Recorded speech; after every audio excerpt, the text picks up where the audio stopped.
आप कुर्सी पे विराजेंगे? कुर्सी कुर्सी आप महाराज जी, आप मोहन भागवत जी हैं, राष्ट्रीय स्वयंसेवक के अभी संघ प्रमुख हैं महाराज जी। इधर इधर लगा। एक आसन भी इस पे बिछा दे। एक आसन आप विराज।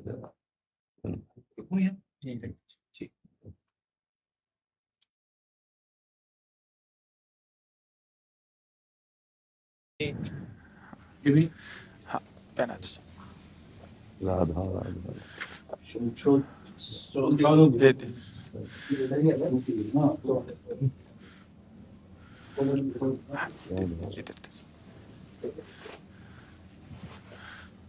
आप विराजिए। माला ऐसे रहने दीजिए, बैठ हम से अपनी शिव जी को प्रणाम करें।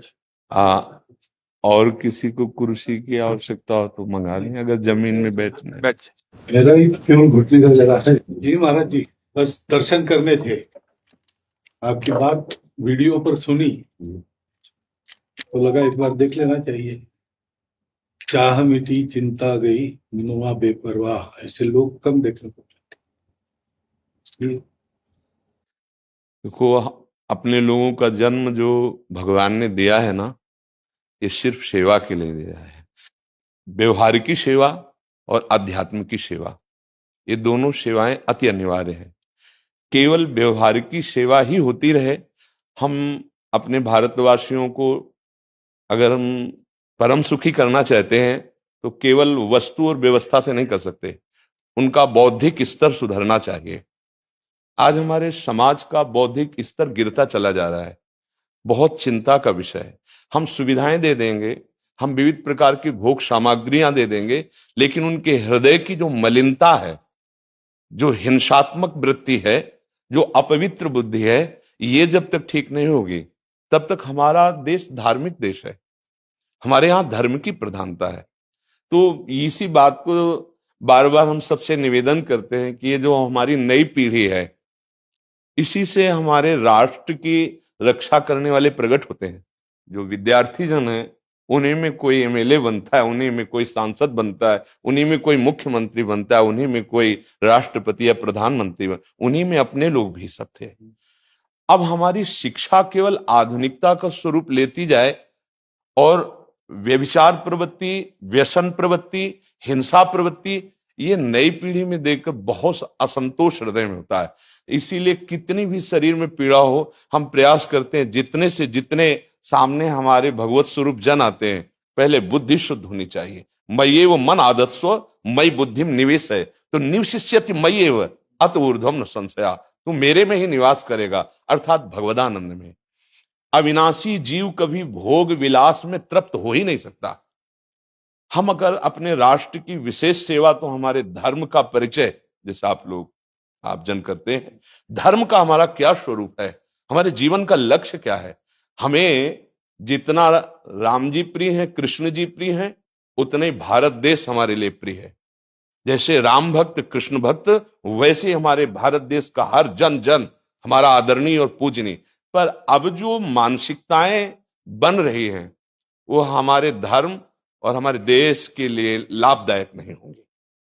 व्यसन का इतना बढ़ता स्वरूप, व्यभिचार का इतना बढ़ता स्वरूप, हिंसा का इतना बढ़ता स्वरूप, ये बहुत ही विपत्तिजनक है। अगर ये बढ़ता रहा तो हम विविध प्रकार की सुख सुविधाएं देने पर भी अपने देशवासियों को सुखी नहीं कर पाएंगे, क्योंकि सुख का स्वरूप विचार से होता है। सुख और दुख की स्थिति सत्य नहीं है, आगमा पाइनो अनित्यास, लेकिन हमारा विचार, और विचार हमारा गंदा हो रहा है। बस हमारा उद्देश्य यही है कि हमारे देशवासियों का विचार शुद्ध होना चाहिए। अगर विचार शुद्ध है तो राष्ट्र प्रियता, जन सेवा, समाज सेवा, ये सब स्वाभाविक होने लगेगा। और विचार अशुद्ध है तो सुविधाएं बहुत हैं, उनका दुरुपयोग हो रहा है। तो बस आप सबसे बड़े बड़े जो उपदेष्टा जन हैं, जो बड़े बड़े धर्म की रक्षा के लिए भगवान ने जिनको भेजा है, उन सबसे यही प्रार्थना है कि सब व्यवस्था करते हुए हमारे देशवासियों की बुद्धि अध्यात्म को समझे। बिना अध्यात्म को समझे दुख सुख की समानता बिना किए परम सुख का अनुभव हो ही नहीं सकता। इस मायाकृत भोग पदार्थों को भगवान ने दुख योनया कहा है। मानो एक बोर्ड लगा दिया, दुखालयम अशाश्वतम। और हम सब यही चाहते हैं कि लौकिक भोगों को भोगने से ही हमारा राष्ट्र सुखी हो जाएगा या हम सुखी हो जाएंगे। नहीं, लौकिक भोगों को पूजन सामग्री बना करके और साध्य सच्चिदानंद प्रभु को रखा जाए तो आनंद की उमंगन हो जाएगी। बहुत सुंदर मानव जीवन का स्वरूप है, जिसे देव दुर्लभ कहा गया। दुर्लभो मानुषो देहो। लेकिन क्या दुर्लभता शब्द स्पर्श रूप रस गंध इन्हीं विषय के भोगने की या इन्हीं सुविधाओं के लिए दुर्लभ कहा गया? दुर्लभ है किसी सच्चिदानंद सुख के लिए। और उस सुख को तो हम भूले हुए, एकदम बहते हुए शब्द स्पर्श रूप रस गंध के प्रवाह में चले जा रहे हैं और इसी को सौभाग्य समझ रहे हैं कि हमें सुख प्राप्त हो रहा है। नहीं, हम सबसे प्रार्थना करते हैं कि आप अपने धर्म को समझिए। आप अपने स्वा को जहां जहां स्थापित करते चले जा रहे हैं, आप उसे गंदा करते चले जा रहे हैं। मदिरा में, हिंसा में, द्यूत कीड़ा में, बेविचार में, इसे दोष नहीं समझा जा रहा आज। और हमारे शास्त्र और हमारा धर्म इसको निषेध करता है। कलयुग की स्थिति बताई गई है। छोटे छोटे बच्चे व्यसन करने में लग गए। आज स्कूली विद्यार्थी जिनको ब्रह्मचर्य से पुष्ट होना चाहिए, वो ब्रह्मचर्य नष्ट कर रहे हैं। ये बड़ा चिंता का विषय है। हमारे देश के लिए जो जवान चाहिए, हमारे देश के लिए जो भक्ति चाहिए, उसमें बुद्धि और शरीर बल दोनों होना चाहिए। शरीर बल क्षीण हो रहा है क्योंकि व्यभिचार प्रवृत्ति में बहुत कमजोर अवस्था में, जैसे गेहूं की फसल है और गलेथ में काट ली जाए तो न दाना मिलेगा न सही भूस मिलेगा, ऐसे ही 20 वर्ष की अवस्था तक यदि ब्रह्मचर्य नष्ट कर दिया जाए तो वो गृहस्थ के योग्य में नहीं रह सकता। राष्ट्र सेवा की क्या बात है। हमारे राष्ट्र सेवा के लिए बहुत विशाल हृदय की आवश्यकता है।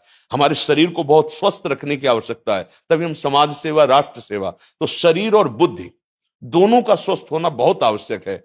तो शरीर को तो नष्ट किया जा रहा है विषय भोगों में। लोग समझने लगे हैं कि मांस खाने से हमारा स्वास्थ्य अच्छा रहेगा, हम बलवान बनेंगे। अध्यात्म बल नहीं तो तेरे शरीर की चर्बी बढ़ा ले, लेकिन तू न काम पर विजय प्राप्त कर सकता, न क्रोध पर, न लोभ पर, न मोह पर, न हिंसा पर। फिर क्या जीवन। तो इसीलिए हमारा बार बार हृदय में सबसे प्रार्थना है, जिस संत भगवान भी आते हैं, ये देखो इस समय आवश्यकता विचार शुद्ध करने की है, आहार शुद्ध करने की है, आचरण शुद्ध करने की है। हमारे देश ने चरित्र की पूजा की है। रावण किसी बात में कम नहीं था। आज भी कोई शिव अगर अभिषेक होता है तो तांडव स्तोत्र उसी का गाया जाता है। जटाटवी गलत ज्वल प्रवाह पावित स्थले। ऐसा विद्वान और ऐसा बलवान जो 20 बार जैसे झूला आराध्य देव को झुलाया जाए, ऐसे महादेव सहित पार्वती को बाजुओं पे झुलाया, वो महाबली चरित्रहीन हो गया तो अपने देशवासियों ने राक्षस कह दिया उसको। चरित्र, आज हम चरित्र पर ध्यान ही नहीं दे रहे। चरित्र बेचना मतलब कोई समझ में नहीं आ रहा। छोटे छोटे बच्चे चरित्रहीन हो रहे हैं। हमारा राष्ट्र संकट में पड़ जाएगा अगर हमारे बच्चे व्यवस्थित नहीं हुए, उनकी बुद्धि शुद्ध नहीं हुई, उनका स्वास्थ्य ठीक नहीं रहा। कौन आगे चल करके है? यही पीढ़ी तो है ना, इन्हीं में से तो निकलते हैं हमारे राष्ट्र भक्त, भगवत भक्त, देश सेवी। तो सबसे ये प्रार्थना है कि हमारे नई पीढ़ी को सुधारा जाए, उनकी मानसिकता, उनका बौद्धिक स्तर सुधरे, क्योंकि भगवान ने हमें सेवा के लिए भेजा है सबको। चाहे जितना एकांत गुफा में भजन करे, उसकी भजन की सिद्धि समाज सुधार में लगेगी। अगर समाज सुधार में नहीं हुई तो खास बात नहीं हुई। अपना उद्धार कर लेना कोई खास बात नहीं है। खास बात है अपने जीवन को सत्य और तप में तपा करके समाज को प्रदान कर देना। हाँ, विविध प्रकार से हमारे समाज को सुख पहुंचे, इसी में भगवान विराजमान है। बहुनाम जन्म नाम अंते ज्ञानवान माम प्रपद्यते वासुदेवा स्वरम इत्सम आत्मा सुदुर्लभा। भगवान कहते हैं बहुत जन्मों की आराधना के बाद ऐसा विवेक जागृत होता है, ऐसा ज्ञान प्राप्त होता है कि सबके हृदय मंदिर पर भगवान वासुदेव विराजमान है। और यही अगर लक्ष्य बन गया तो संसार की सेवा करते हुए वो भगवान को प्राप्त हो जाएगा। ये संसार है नहीं, ये वासना वासुदेवस्य वासितम भुवनत्रयम् सर्वभूत निवासोस्मि वासुदेव नमोस्तुते। वो वासुदेव ही अपनी वासना, इच्छा, एको हम बहुत श्यामा विस्तार कर लिया है। यही जनाना है कि तुम साधारण देह नहीं हो प्यारे, तुम अविनाशी के बच्चा हो, जो चाहो कर सकते हो। पर तुम्हारी चाह गलत दिशा को चली गई। व्यसन छोड़ो, बेविचार छोड़ो, तो हमारी राष्ट्र सेवा में लगो, समाज सेवा में। बूढ़े बूढ़े माता पिता को जवान बच्चे निकाल दे रहे हैं। क्या ज्ञान है? जिस समय हम किसी ज्ञान के योग्य नहीं थे कि अपनी रक्षा नहीं कर, उन्होंने हमारा मल धोया। आज हमें अवस्था उनकी सेवा की। हमारा समाज किस तरह से गिरता जा रहा है। जब बूढ़े जन मिलते हैं ना कि हमें घर से निकाल दिया, हमारे बेटे सेवा नहीं करते, तो लगता है हमारे शास्त्र तक पहुंचना तो बड़ी कठिन बात है। ये मनुष्य की मनुष्यता को भी छोड़ते चले जा रहे हैं, नहीं चले जा रहे। अब जैसे और लोग बहुत से वचन ऐसे, हम आपको ये दे देंगे, हम आपको ये दे देंगे, उसे होगा क्या? जो आप देना चाहते हो बहुतों के पास है। इनकी बुद्धि सुधारो, इनको धर्म का ज्ञान करवाओ, इनको राष्ट्र प्रियता सिखाओ कि राष्ट्र के लिए कैसे प्राण समर्पित किए जाते हैं। हाँ, अगर ये नहीं हुआ तो सुख सुविधाओं में फिर भोगवृत्ति बढ़ती चली जाएगी और लाभ नहीं मिल पाएगा। परसों नोएडा में मुझे भाषण करना था भारत के विकास पर। जी स्व के आधार पर भारत का बिल्कुल यही बात मैंने रखी। जी आप लोगों से सुनते वही बोलते जी। और वही करते, जी राष्ट्रीय और व्यक्तिगत चरित्र का। जी बस चिंता ये होती कि हम लोग करते चले जा रहे हैं, आप लोग भी करते चले जा रहे हैं, इतनी बातें बढ़ भी रही है। जी तो प्रयास तो हम करेंगे, निराश तो हम कभी होंगे नहीं, क्योंकि जीना इसी के लिए है, मरना है तो इसी के साथ मरना है। परंतु क्या होगा ऐसी चिंता मन में आती है, इनके भी मन में आती है, उनके भी, हम सबके मन में रहेगी। जी, इसका उत्तर सीधा ये है कि क्या हम श्री कृष्ण पर भरोसा नहीं करते? क्या बात है, बस हमें जो एकदम सही, हमें जो खास बात पकड़नी है, क्या हम सच्चिदानंद त्रिकालज्ञ सर्वज्ञ जगत गुरु भगवान श्री कृष्ण के भरोसे में भी कमी है क्या?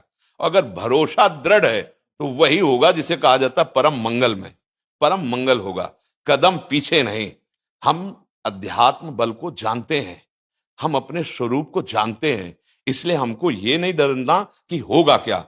3 प्रकार की लीलाएं भगवान की हो रही, एक सृजन और एक पालन और एक संहार। जिस समय जैसा आदेश होगा हम उनके दास हैं, वैसा ही करेंगे। क्या होगा? अब वही होगा जो मंगल रचा होगा श्री कृष्ण। अब संशय तो करना नहीं है, हाँ बिल्कुल संशय नहीं करना। जैसे आप अपने लोगों को तैयार किया श्री कृष्ण ने, ऐसे ही आपके इन्हीं में से एक तैयार हो जाएगा जो बहुत जोर का संभालेगा। आपको चिंता नहीं करना आगे क्या होना है। हाँ, मूकम करोति वाचालम पंगुम लंघयते गिरिम यत् कृपा तमहम वंदे परमानंद माधवम। हमारे साथ श्री कृष्ण हैं, अब वही होगा जो परम मंगल होगा। बस निराशा, हताश, उदास ये हमारे जीवन में नहीं अधिकार रखते। किसी भी परिस्थिति में बिल्कुल किसी भी तरह का कोई शोक नहीं।